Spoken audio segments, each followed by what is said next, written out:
Welcome to the EazyBizz Workflow Overview. This video will take you through the quotes, jobs, and invoices section.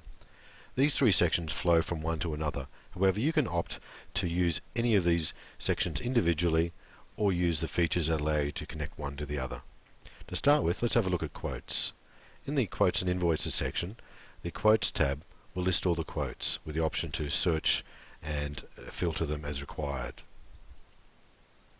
The Select button will allow you to open up that individual quote, email it, print it PDF, and make changes as required.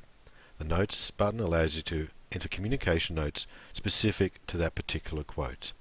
You can convert any of the quotes in the system to a job or an invoice once they've been accepted.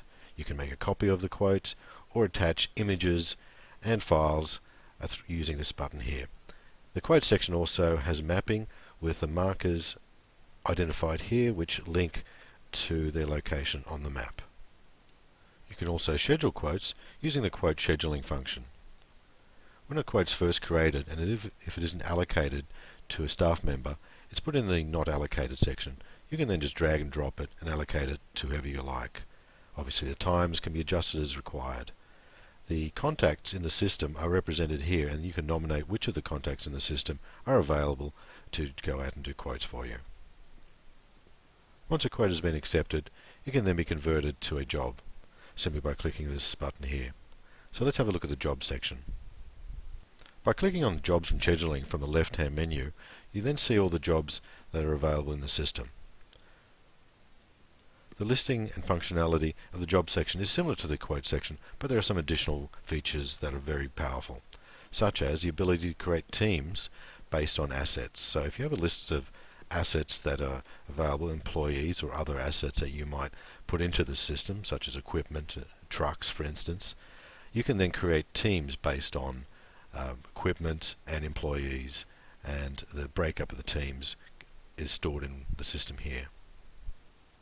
You can then allocate the work using the Job Scheduling section to the different assets and teams that you've configured within the system. The system will also allow you to make multiple visits for an individual job, and then allow you to tally all those individual jobs to a single invoice. These two instances here relate to, as you can see, job 1087. So if we go back to the Job section, we can see that this plus expander key will allow us to expand and view all the individual visits that relate to that initial job 1087.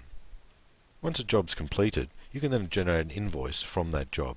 If it was a single visit, you can simply click the invoice button that relates to that particular job.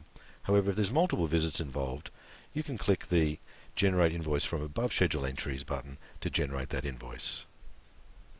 By clicking on the Quotes and Invoices link on the left-hand menu bar, you can see all the invoices in the system. Here's an example of one that was converted from a quote. For all quotes, jobs, and invoices, simply click on the Select button to bring up the details of that transaction.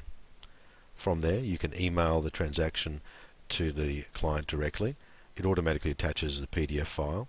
You can preview the PDF file clicking this button here and make any other changes as required. Hopefully this has been helpful. Thank you.